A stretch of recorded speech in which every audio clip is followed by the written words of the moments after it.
connecting Zoom with YouTube so we can go live on YouTube too. Me too. Okay. So I'm starting the webinar. I will close my camera and microphone. I will be here in case something happens. So good luck. Thank you.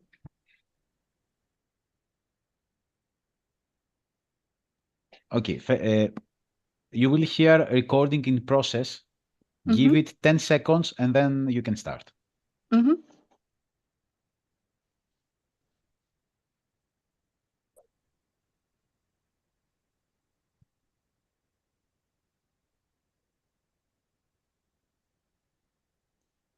Hello, and welcome to our webinar from the vascular section.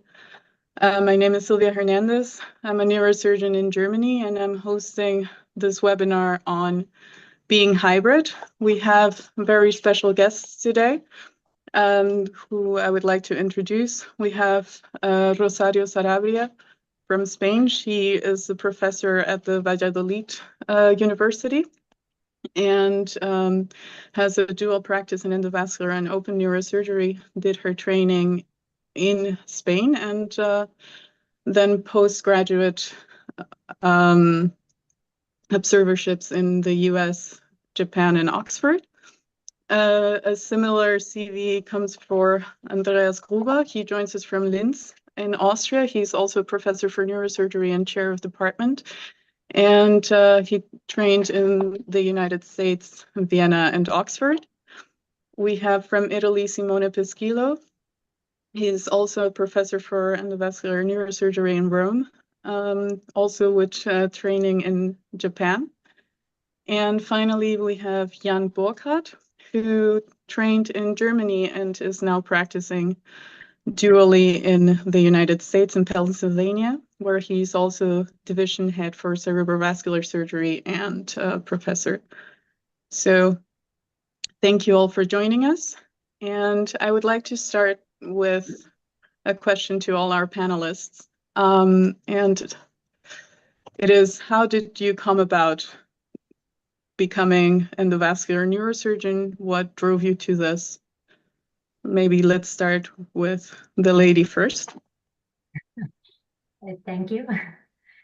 Well, I'm not, I wouldn't consider myself a neurovascular surgeon because, as you know, there are many neurovascular surgeons that believe that if you're not performing bypass, you're not one of those. And I am not performing bypass, although I'm trained and have did many courses, but so I'm probably not a neurovascular surgeon, but I'm trying because I believe on somebody has to care of a topic and has to care it in the holistic way. So you can't treat a vascular patient if you're not treating him from outside and inside. And I believe that you have to be able to use both techniques because they are already existing, because neurosurgeons were involved in angiography since the beginning. Because when I was a student, I performed angiographies. And then when I was a staff, I was not able to perform angiography because the radiologists already came.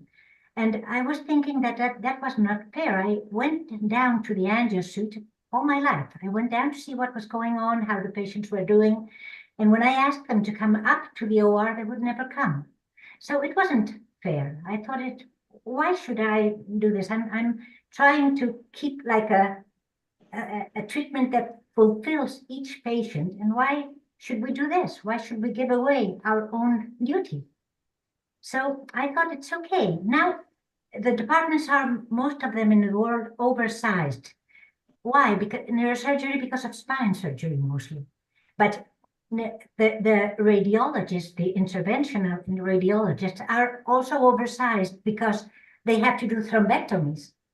But what happens, they're bored of thrombectomies. They like more to coil aneurysms. But those were usually our pathology. So I don't mind. I have good friends and colleagues in the radiology world. And I do ask them for help when I need, and I ask them questions I have, and I go and see them work, and I learn from them. But when I have my own patients that I can treat, and I try to treat them as a whole. I try to do everything. So in my department, every single staff is able to do a diagnostic, a normal coiling of a ruptured aneurysm, to embolize a subdural hematoma, and to treat many things. Every single staff in the oncological guy, the endoscopist guy, everybody's answering the angiosuit. And that's the way I think. Maybe, and I have a person to make the bypass, of course, also. But so we can offer a complete treatment to the patients, and we can do it knowing what's the good and the bad from each of the techniques. That's the best way, because in many senses, radiologists are only looking at the white they have to turn black in the screen. But I think we are used to see all the complications of SAH, all the complications of hematomas, all the tumors that may need a help with, all the AVMs that may help surgery with a feeder embolization and then go next way to the OR. We've been trained that way. I'm a four-wheel neurosurgeon. I was trained many years ago, and I was trained to do everything. Why should now I become an hybrid neurosurgeon? Because I also go to the OR. So that's why I tried to make a small department, and I've been working 10 years in Madrid, 20 years in Valladolid in another hospital, and I came here just to do what I thought it was good.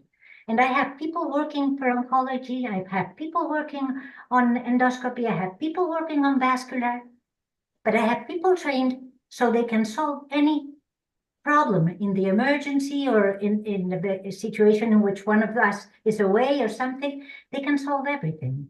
And that's the way I was trained, and that's the way I want to train my people. And I think I've expressed more or less the way I think. I don't know. Thank you.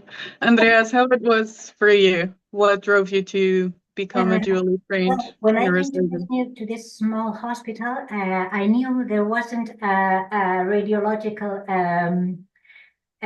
interest in embolization and neurointervention. So I took a chance because of that. And I brought with me a colleague, and we both started to go into the angio. And then we talked to our directors, and we said, well, we need to use this angiosuit because we need to work on our patients, and we need to be able to do this. And maybe because there was no other solution, they gave us that right. I don't know what's legal and illegal in this, because in Spain it's very difficult to know sometimes the frontiers of what is and what not. But in the definition of our specialty, it says that we are able to treat the arteries going to the brain in and out. They don't say it only by outside or only by inside. They just say we can treat those arteries, so we treat them the way we think is better for the patient. And we had many people opposing this. We had letters from the Society of Neuroradiological Interventionists saying it wasn't legal. It wasn't good for us to do this. But we also started to do endarterectomies that are not done by. It's only 4 services in Spain now doing endarterectomy. And we started doing that, and then we had a vascular surgeon's letter also saying that why were we doing something that was theirs? So the world is crazy. But my idea is that we have to do it. We don't have to delegate on others. What's going to happen now with hydrocephalus when they start treating also neurointerventionists by themselves? When we've been seeing patients with hydrocephalus all our lives, maybe we understand a little bit more than them. They are also treating degenerative spine diseases. Do they know what is a patient with a pain in the leg? I don't know. Maybe they should train as neurosurgeons and then be also hybrid neurosurgeons. Maybe that's the way. I'm not sure of this. But what I think is that we should stay. It's not something that is coming. It's something that is already here. And there are a lot of people, I believe, I hope so, doing it, and a lot of people doing it right. So we know our limitations in one way and the other. We know how to mix them. We know how to treat each patient in a way specific for that patient, attending to its clinical condition, if it's rupture or not the aneurysms. We know many things because we've been used to treat neurocritical patients, and we know what it is. So believe we have to do this. And that's why I entered. We started learning by ourselves with the help of a peripheral radiologist doing peripheral vascular radiology. And we were at first only doing diagnostics, and then because we had lots of friends in the neurointervention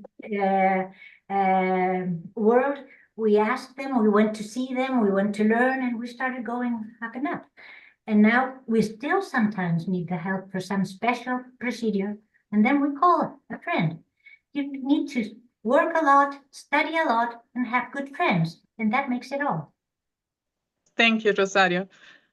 Andreas, how was it for you for beginning endovascular practice along with your neurosurgical open practice in Austria? Well, I think it's a special situation in Austria, and it just was unavoidable, so to say. That means when I just probably recapture the situation in Vienna, that, as I understand, was the first place for neurosurgeons to do so. A trauma surgeon from Salzburg came to Vienna in the 1980s to Professor Koos. And Koos was doing AVM surgery, and he just dropped a remark to Richtling. This bleeding is not acceptable. Go and find something. Yeah, so this was how Richtling became a vascular guy.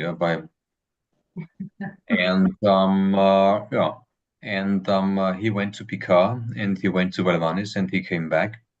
And he started the endovascular business in the 1980s in Vienna, what was, of course, the first place in Austria, but also to do endovascular as a whole, also the first neurosurgical place to do so.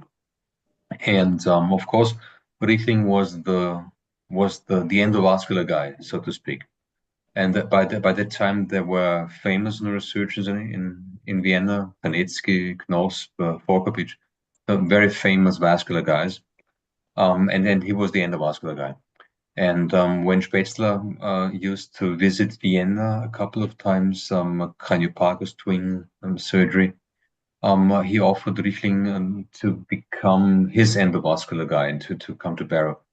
And Richtling refused because he did not want to stay the endovascular guy, but he wanted to do both. But it was his idea of becoming a dually trained vascular neurosurgeon, so to speak.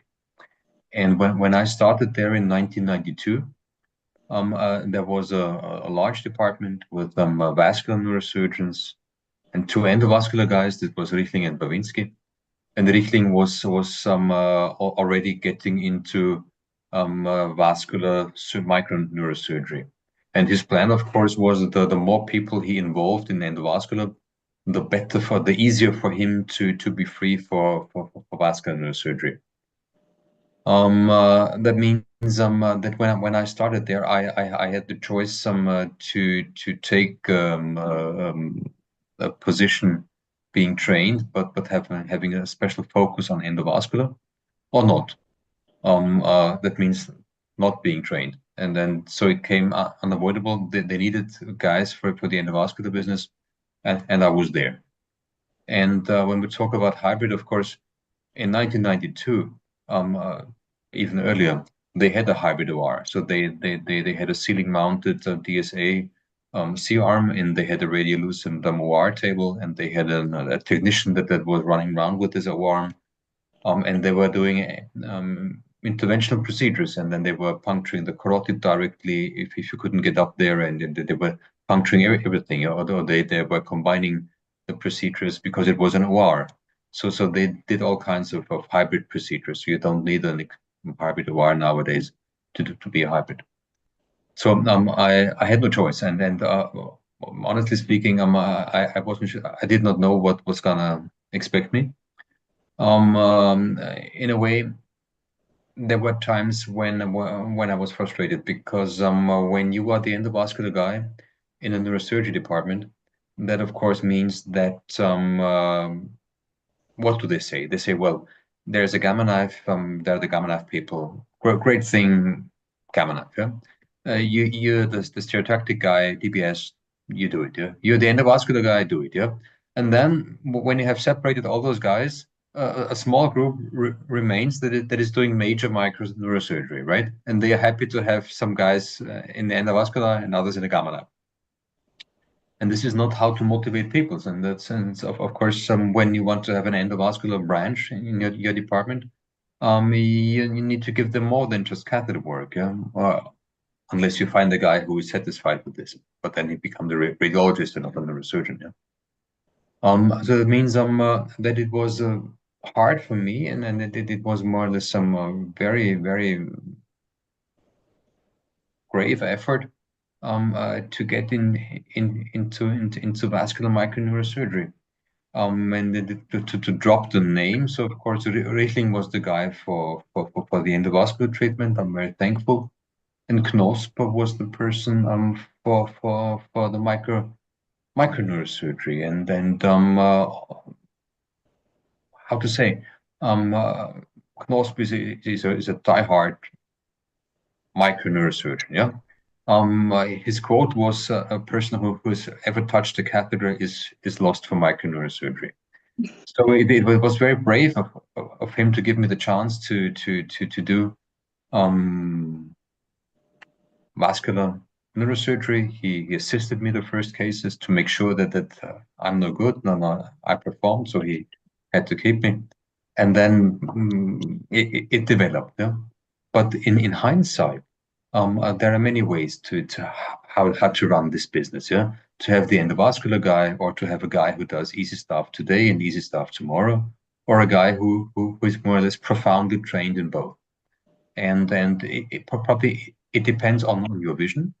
It also depends on the personality of the people that you hire. Yeah, I mean, if you hire a guy and after 3 years he says, "I want to stay in the cath lab because I don't like surgery," then suddenly you have your own radiology department in a way. Yeah. Or you have people that say, "Well, I want to do both because I learn when I do endovascular, I learn for surgery. When I do surgery, I learn for endovascular. I'm the guy who who can decide which procedure to perform. I do bypasses. I do this. I do that. I can manage the show. And this is not a hybrid, but probably a cross-trained or dually trained person to start with. So if you ask me how I got into this, well, they pushed me. I had no choice. They said, if you want the job, then do this. Just the way that course told Richtling, fix it. Yeah. And could might well have been that after some years I find out this is nothing for me. I'm a spine guy. Who knows?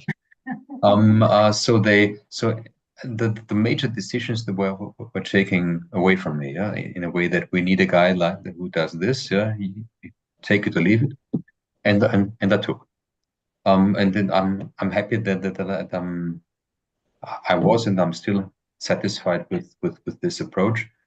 And I don't find so many arguments against the argument of the pianist who plays 3 million hours to practice, where probably he leaves the concert hall and is not able to drive his car. So it makes perfect sense to be good in more than one thing. Yeah. Thank you, Andreas. Very enlightening. Simone, you have a little bit of a different experience in your current practice. Can you tell us a little bit about how you came into endovascular and how you stayed in endovascular? Yeah, Silvia. When I decided to be a neurosurgeon, I was very interested in vascular pathologies. So that's why during the last 2 years of my residency, I've decided to be more involved in this. At the time, in 2008, the forecast for the endovascular treatment was very interesting. So that's why I've decided to start a training in this. So I moved in France, in Nantes, And I've decided to start this training on January 2008. And until that moment, I had never been in an angiographic suite. But with the help of a very wise man that now is the chief of interventional neuroradiology in Nantes, Hubert de Salle, on March 23rd, I embolized my first aneurysm. So after 6 months, I moved back. And I had a training also in Milano, in Niguarda Hospital with Dodi Boccardi. And I was just a senior resident at that time, and people from all over the world come to see Dodi and me implant flow diverters, because at the time, Niguarda Hospital was the only hospital allowed to use these devices in Europe.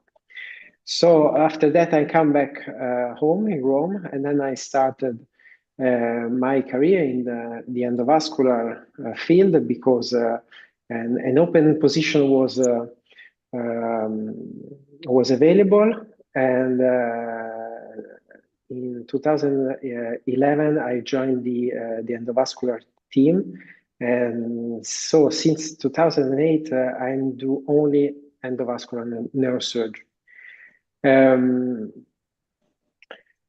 I think that the big problem now is that the feeling that who practice endovascular procedures are less skilled than those who perform open surgery. And using a microcatheter is not less cool than using a scalpel. It's the evolution of the technique. This is very important because there are many young neurosurgeons that are not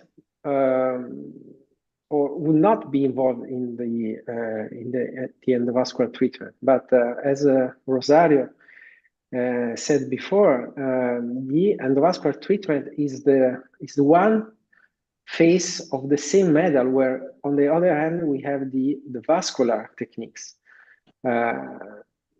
So we know that Americans colleagues like Ian Carl, but also South American colleagues and Japanese, Chinese, all neurosurgeons are involved in doing endovascular procedures. We should start thinking on this. Thank you, Simone. Jan, you were trained in Germany and in Switzerland, and then moved to the United States, where you now are head of the cerebrovascular department. How came that into being, and did that perception in Europe of the non-welcomed hybrid neurosurgeon play into that? Yeah, thank you so much for having me, first of all, Sylvia. And I think this is a great platform and webinar. Yeah, it's an interesting story because, I mean, I was always, as you said, I did medical school in Germany, and then I did my residency, and I was also Oberarzt attending in Switzerland, in Zurich. And it's just like a stepwise process. I mean, I was always similar to Simone, fascinated by the vessels. I was very interested in vascular neurosurgery from the beginning. And when I started my residency with Professor Bertalanffy at the time and Dr. Bozinov, I got a lot of exposure later also with Dr. Regli, or Professor Regli now. And so, but during the time when I did my residency, we have a very strong endovascular department in Zurich with Professor Valavanis at the time.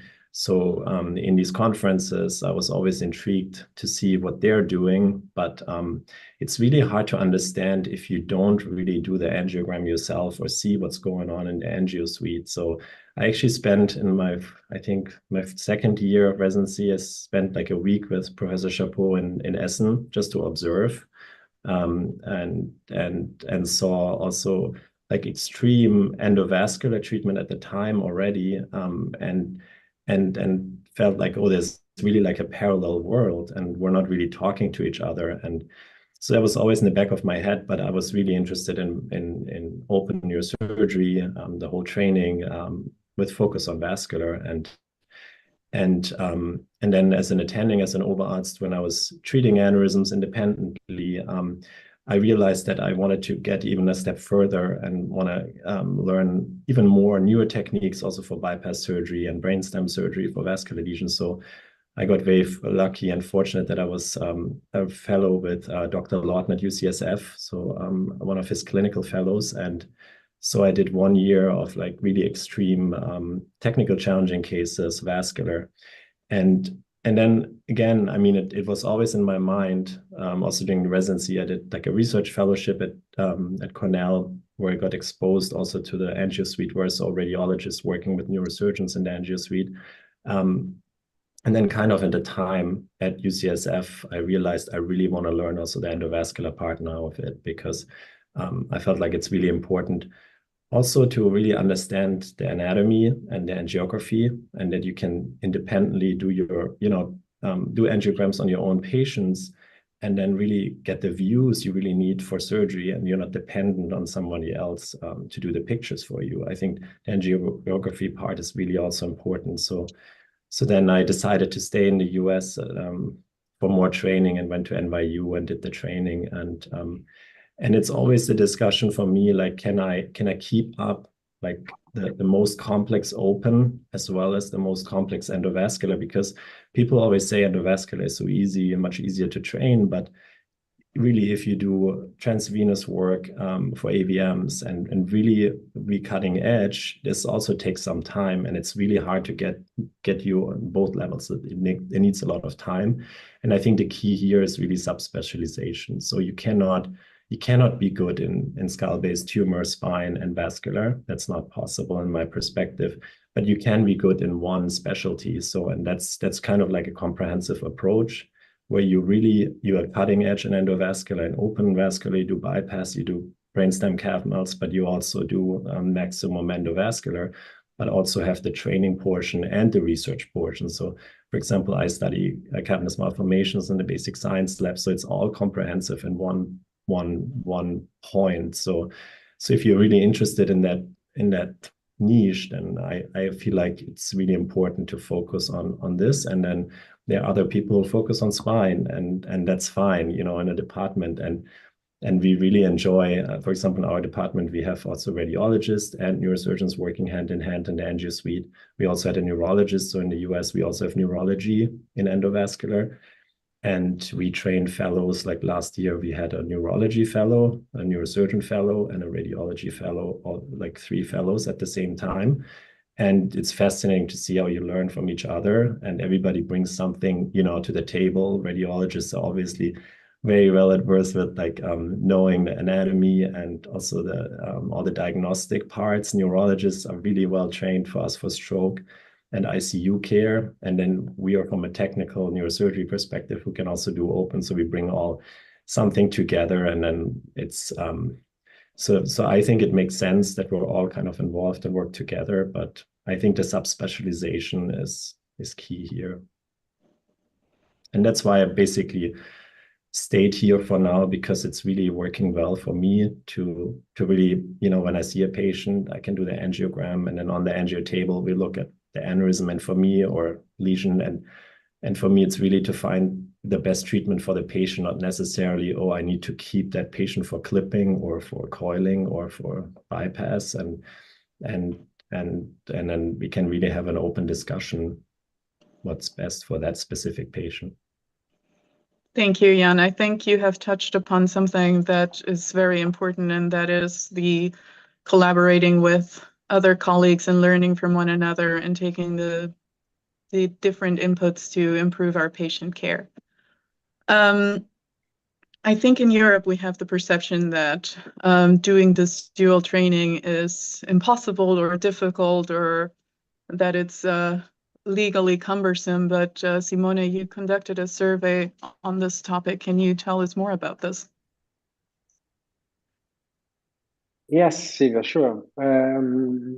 Yeah, we actually did a survey, and we published the result early this year. And the idea was to better understand the regulation among the European countries. So a survey was conducted via email, and a questionnaire was sent to all 41 European national neurosurgical societies that are affiliated with the ENS. We received 37 completed questionnaires, and the answer was that in the majority of European countries, there are no legislative obstacles for neurosurgeons to do endovascular treatments.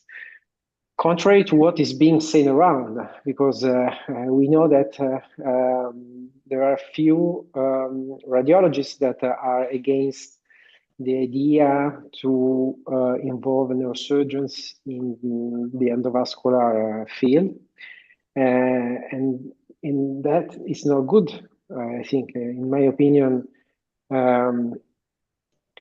Although many neuroradiologists express an hypothetical desire to collaborate, in reality, there are very few instances where this actually happens.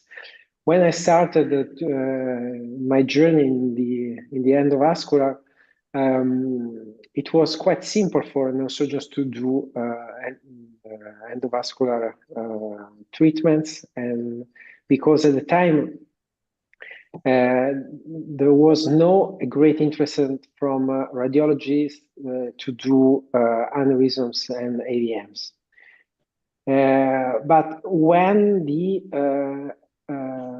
thrombectomies were being demonstrated that are very effective for ischemic stroke, then it was a great interest for radiologists to be involved. Particularly in Italy, I think that is probably the only case where interventional radiologists are involved in neuroendovascular procedures. And that's a pity, because it's like we ask to general surgeons to do neurotrauma surgeries or meningioma surgery. During these years, over the past 15 years, I've seen resistance increase and not decrease. And that's a point. So that's why we have conducted this survey, just to clarify that who wants to be an endovascular neurosurgeon in Europe, he can do it. Thank you, Simone. Andreas, in Austria, you have, at least to my knowledge, 3 departments that are completely staffed by neurosurgeons that are doing both endovascular and open procedures. How is it that this small country has been able to establish that, where the rest of the continent has been so, conflicted about this? Well, again, historically speaking, it was the dominant role of the Viennese neurosurgery department on the course. And it took ages before anyone else in Austria had the guts to start this. This was in Graz, and then in Linz, and then in Innsbruck. As far as I remember, in 1995, the radiologist from Innsbruck wanted to start coil embolization, and this was interdicted by the government, because he had no proper education, and this proper education was provided by the Department of Neurosurgery in Vienna. So he came to Vienna, and then we didn't become friends, but he did this training, and then he went back, and then he was allowed to use coils. So this has always been a very dominant place for the endovascular business. On the other side, more or less as a counter movement, those places in Graz and in Linz have become, not to say radical, but they have been chaired by neurointerventionists that also had a very, very, let's say, distinct idea that something like in Vienna must not happen in the rest of Austria. Yeah, that means you have a country with neurointerventionists that have the same mindset as in Germany, so very radical, and then you have places where neurosurgeons do it. I must say that this is not safe in a way, only because it has tradition.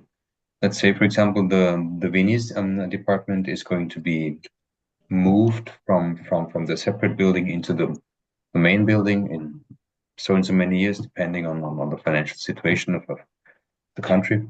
And then they will be merged with radiologists because they politically were asking, and then they will have a shared facility, and then they will have to do it together probably. In Salzburg, before Griesenauer took over, who is a very capable person who was also trained in endovascular in America, by then the former medical chief said it is not acceptable. He was a German. It is not acceptable that in Salzburg neurosurgeons are doing neurointervention. And Richtling went to Salzburg, so he was the guy, yeah. And when he left, the German medical chief, who left very soon for good reasons, had the idea to eradicate neurosurgical intervention there. In St. Pölten, they have a very smart deal, and then they are growing it. And in Linz, where I'm now, this was more or less the radical hotspot, so to say. They are very capable, and probably if we have a third round of discussion, I can try to explain. I mean, it does not make sense to destroy existing structures just to impose your own idea. When something is not working, you have to fix it, and when you are duly trained, you have to do it. I think Marco Censato never had the idea to take over Dodi's service in Milan. Why should he? Because the partner was functioning perfectly. A similar situation now is in Linz. I will get people into training, but I will not take over neurointervention from neuroradiology. It will be, let's say, a neurointervention service and something like this. That means the way you create the field is not monopoly. Yeah? But when something works fine and you have, let's say, a spine surgeon with no gift to do, let's say, millimeter work, and you have a very gifted interventional guy with a large tradition of intervention there in radiology, why should you change it? Yeah. If you can do both, and then the radiologist there is conservative and has no real idea about intervention, you should do it, of course. So there are many different ways to play it. But talking about Austria, I learned that that very few strong personalities can change the field profoundly. Yeah, that means Richtling was, let's say, not the guy to seek for harmony when it was the time for competition. And by doing so, he established great things. When others said that he always meant trouble, he probably meant trouble quite some time. Yeah. But in the end, it paid off because it is his heritage that it looks like this in Austria. And this has been appreciated all over the world. So he was the World Federation president, and then he was from the vascular section, AANS, he was the president. So they all appreciated the neurosurgeon doing this work. Thank you, Andreas. Rosario, do you offer in your department training to people who are interested in being dually trained? Yeah, we have two offers actually. We have one for residents in their 4th, 5th year, just to come with us and know what the angiosuit is and what it can offer, and indications, problems. We try to show them from inside neurosurgery, what they can get from it. And we are trying to show them how they can complete, if they like open neurovascular surgery, how they can complete their work with endovascular, because endovascular can solve many things. And you shouldn't close your eyes and say, I only do open surgery and I won't even look at endovascular.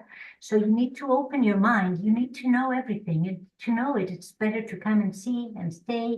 And they get to do little things. They just, they can puncture, they can start to take catheters up. They just have like an idea of what it is, and they see, and we show them lots of cases, and then all our problems, how we solve, so it makes them see this world that they won't see if they go to a radiological service, because they will only show it from outside. And we also have another, because now hybrid ORs are starting in Spain, and there's some problem in some services to contact with the neurointerventionist to go up to the OR.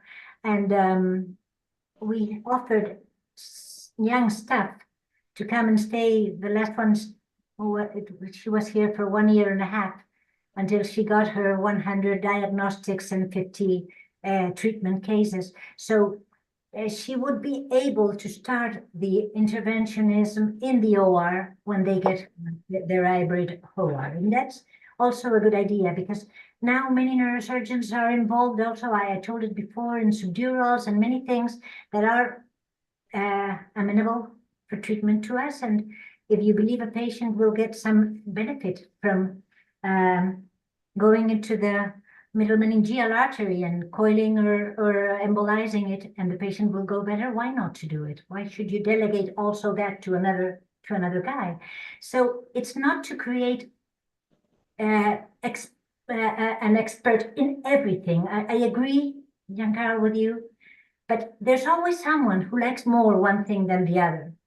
So as Andrea said, you shouldn't do anything to get better something that is already good. You should try to make better things that are not so good. And then what you shouldn't do is to leave your own duty to others because you're not able to do it. I mean, we are neurosurgeons, we treat these patients, so let us treat them. And then a neurovascular case that is very complicated, that shouldn't go to this young staff who is just doing, maybe he would also ask his colleague. We always have 2 people in the service that are bone localized to do complicated cases. So the young staff can do the diagnostics, and then they call and say, well, I have this case, come and stay with me. We check it, we take the decision all together. It's more or less like the Japanese. They always go all together to everywhere. They go all in a team, even at 1 a.m. to operate an ACOM aneurysms. It's funny to see them in Sapporo with Dr. Tanikawa. It's funny to see all the team going together. But it's also good that they can at least do the diagnostics and then call another of the same team, but more expert and more dedicated to help him in that case, and to help him or to do it with him in the endosuit, and also in the OR. I mean, not everybody is able to perform a complicated case, so that person there should be some person in the team who is able to do the more complicated surgeries and one for the more complicated endovascular cases. In my hospital, I have I had good luck. I do have a Leonardo, Giancarlo. I can tell you there are people able to do all the surgeries and the endovascular. I do have a Leonardo da Vinci. I mean, a person who is very complete and everything. And it's great. It's great to have him. It's really great. But not everybody is like him. So more or less, you have to know your limitations. You have to know what you like, and you have to know what you want to train more on. But you're still a neurosurgeon. That's the thing I think we all agree. You're still a neurosurgeon, even though you can go very far away on the endovascular route, or you can go much farther away on the surgical route. But you have to, all that knowledge that is in the team, that is in different levels in each member of the team, you put it all together and you discuss the cases, and then you know what's better for that single patient. That's the way I see it. So it's, and that's the, sorry for answering you. We have residents stay like 3 months to just get involved and see what it is. And then we have a longer stay for young staff if they want to just be able to perform at least their procedures in the OR, because they are not in Spain almost, well, we are the only neurosurgeons in Spain that have the angiosuit for their own. I mean, I can go to the angiosuit as a radiologist. I can use it in the emergency situation. I can use it for my programmed cases, and I make the same schedule as I make for the OR. I make another schedule also for the angiosuit. And this is a unique situation in Spain right now. There are few people that can go into the angiosuit with the radiologists, but we are the only ones that can use it as ours. That's the situation here. Thank you, Rosario. I think listening to the four of you, the trick is really in collaboration and mutual learning and having a big team that can specialize both in the training of upcoming generation of surgeons or interventionalists, call it whatever you want, or and also provide better patient care. Do you mind if I ask a question to the team, Please.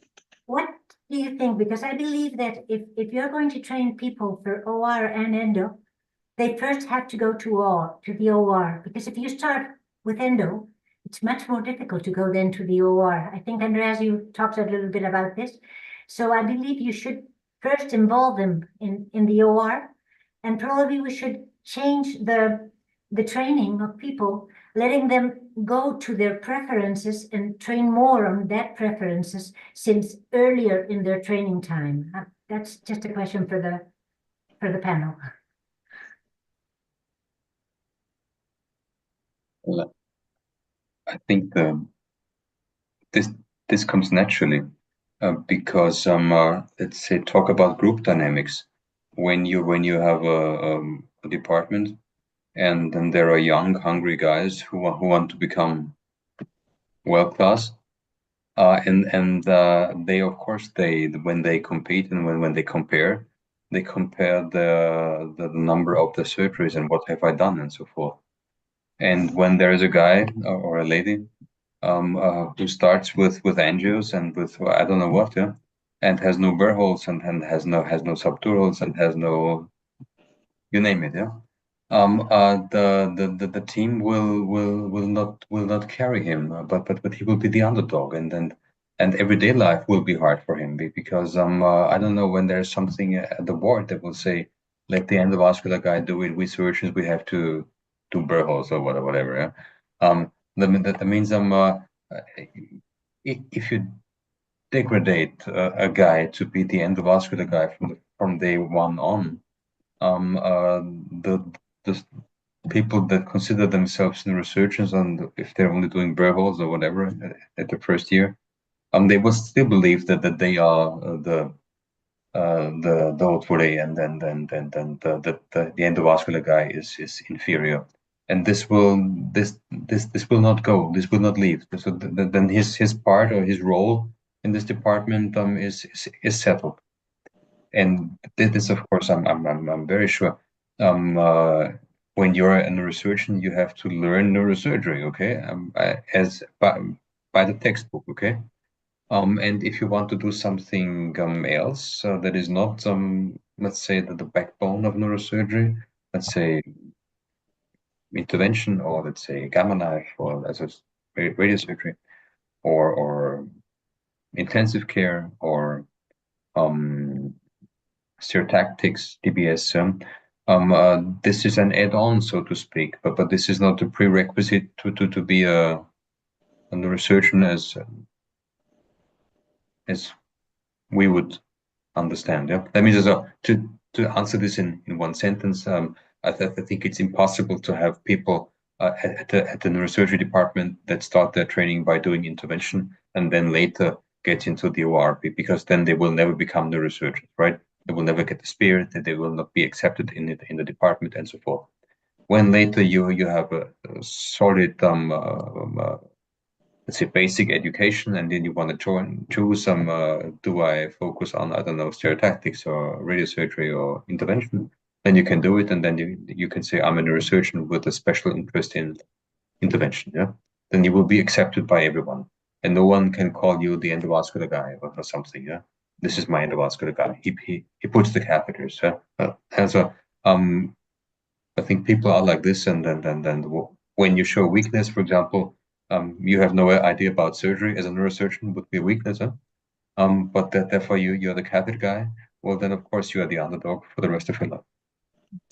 Yeah, and I would be interested in knowing what you think about this, being that in the United States you can actually have an embedded fellowship within your basic neurosurgical training with a subspecialty already embedded into that. Yeah, I mean, great discussion. Yeah, I have to agree. I mean, like, obviously, you want to first learn the basics in your residency, either if it's neurosurgery, neurology, or radiology. That's how it is in the US. And our fellowship training, the official one, is as post-graduation, so after neurosurgery, or after residency of neurology or radiology. But what we are doing is for our residents in neurosurgeries, similar to what Rosario says, we actually in our the third year residents, they rotate for 3 to 4 months in the angio suite. And then after that time, they're usually capable of doing a diagnostic angiogram. And I think that helps them to understand the anatomy and also kind of follow the discussion, in all the conferences and interdisciplinary meetings, to know, like, oh, why was it challenging here to do endovascular, or what is the advantage? Because I remember that as a resident, when I was sitting there and saw the angiogram pictures, but I haven't done it. It's like really hard to follow, or knowing, like, why do you start with this vessel, and then or why do you go radial or femoral? This is like a good learning experience for them early on. And my experience is also that you can then change the mindset of trainees and win them more for vascular when they were all set for like tumor or functional in the future, and they're like, oh, that's actually a cool field. I have different options. I can do endovascular and open, and so we experienced this as a good system to expose them a bit earlier, for education, but also for training. And then obviously for the neurosurgeons in the US, you can do a 1-year fellowship after your residency if you do about 200 cases during the residency. So they usually get their cases in these 4 months done. But obviously the neurologists and the radiologists, they train usually 2 years post-graduation because they have less experience than the neurosurgeons. So that's kind of how it comes about. But yeah, I agree. Also, I want to say what Andrea said earlier. I mean, if you have a system that works really well, especially, in Europe, there's no need to change that aggressively just to say, like, we're also doing this. But I think the training is really a common place where you could come together. We also have to understand the radiology side, especially in Europe, because traditionally they are doing all these procedures, and I'm sure they're also, nervous that the neurosurgeons want to take over that field, and I think that's a legitimate, concern from their side as well. So I think it's probably good to have, like, to start with like a common education rotation of residents to be exposed, but also support them and say, like, we're working together here, instead of saying, like, we're just staying, we want to take this basically over. That's not a good approach. And for us in the US, it's really, these discussions don't really happen. I feel like it's really so, when we are in angio suite, we don't really know what the background is of the interventionalist. Sometimes you're surprised, like, oh, this is a neurologist, or when I proctor cases for endovascular, I rarely ask, actually, what's your training background, because it's so common that these three, training backgrounds come together in that space. And but I understand traditionally it's a little bit different in Europe, and then also every country is different, so it makes it much more challenging to understand the process, like in the US, for example. Thanks. Simone, any comments? Yes, Cesar, just a comment. I would say that Nowadays, we have, I totally agree with Giancarlo, but nowadays we have a training program offered by ENS, for example. You, Silvia, were in the endovascular course in Sofia, with Andreas, who is one of the hosting center for our European master in vascular and endovascular neurosurgery. So nowadays, it's much more easier for young neurosurgeons to approach the endovascular training. And second comment is that we should keep in mind that nowadays endovascular treatment is not only to treat vascular pathologies. We will face with the MMA embolization, in the next couple of years, the endovascular treatment for glioblastoma, the e-shunt, the endovascular treatment for hydrocephalus, MMA embolization for headaches, intraarterial administration for multiple sclerosis. So we have a lot of things that we will do by endovascular. So that's why it's important to have training courses.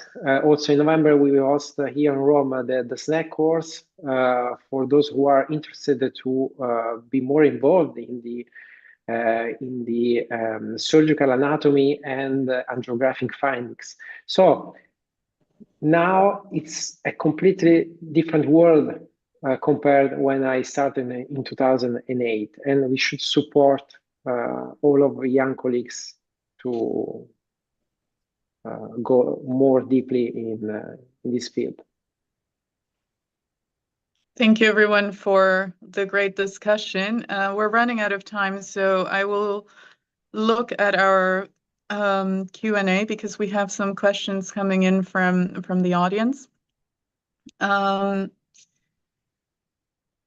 of them is, should diagnostic angios be made one of the necessary competency for getting training completion as neurosurgeons? I would say yes. I would say yes. I don't think we should separate endovascular from our training. And I don't think it's a different field. I think it's the same. We learn a lot of things in during our training. We learn many techniques, and this should be one. So that 3 months, and like Giancarlo and ourselves, at least 3 months stay in a angio suit is, I think it's very important for residents. It will open their eyes to see other techniques and maybe even know better what they want to do or not, as when they go later, maybe with a spine surgeon, then they discover that's their goal in this life, okay? But maybe this is something we're hiding from them, and it's better to keep it in the training and to keep it in the neurosurgery. Giancarlo, there are many specialties that share different fields, like you said, neurology, radiology. And I remember I said, the first thing I said, you need good friends, and you need good friends everywhere. Even the German has to be your friend, but you need good friends everywhere. And we always have these people, these proctors that we approach for everything. But I don't need only proctors for endovascular. I also need proctors for problems in endoscopic surgery or for some problem. We have the phones of Tanikawa or from Dr. Mura, and also from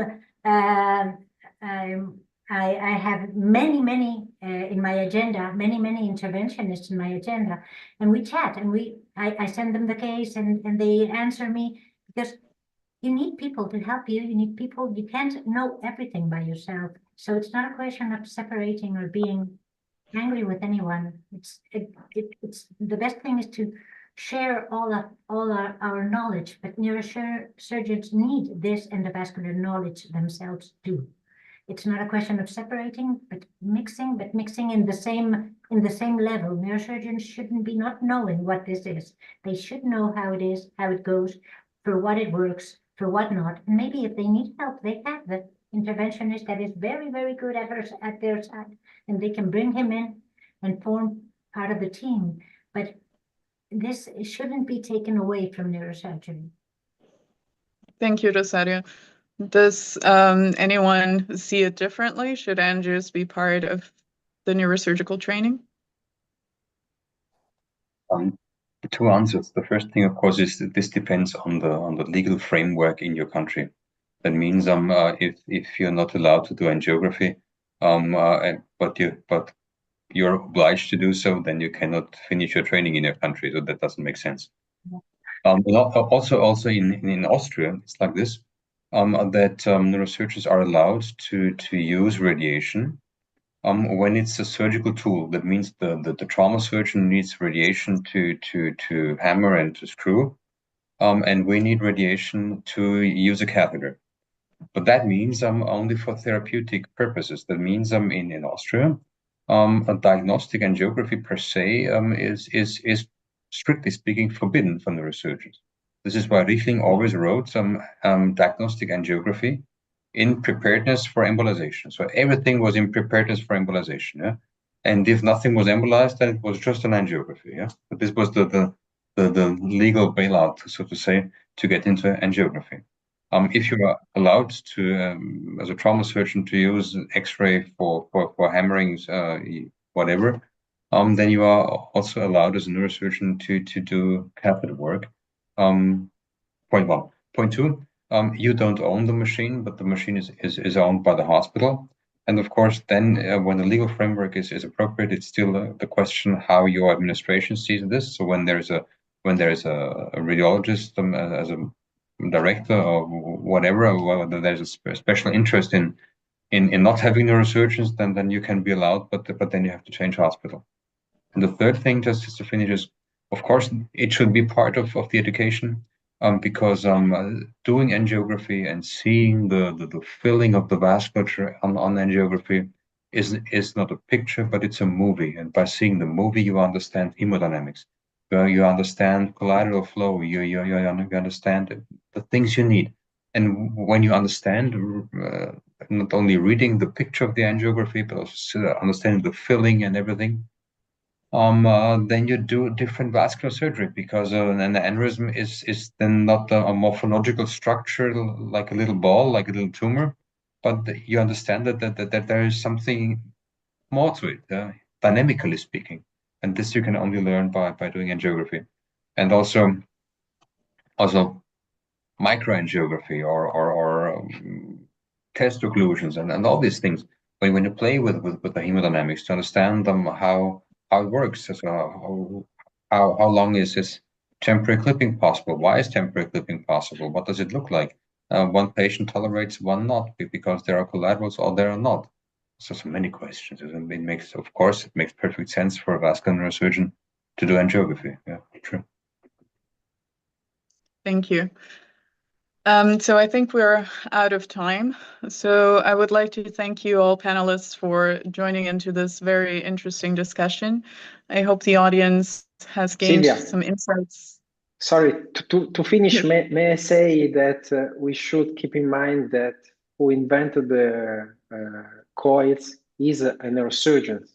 Guido Guglielmi is an Italian neurosurgeon. So why in Europe the majority of physicians are not neurosurgeons that are doing endovascular treatment? And I think that Professor Richtling is among the attendees. So he was one of the pioneers in endovascular neurosurgery in Europe. Thank you.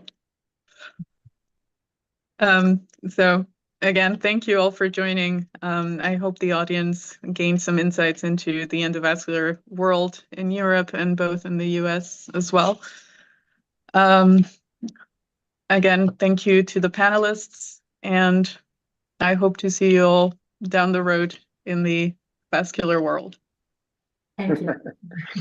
Thank you, Silvia. Thank you, guys. It was a pleasure. Bye-bye. Thank you. Bye-bye. Bye.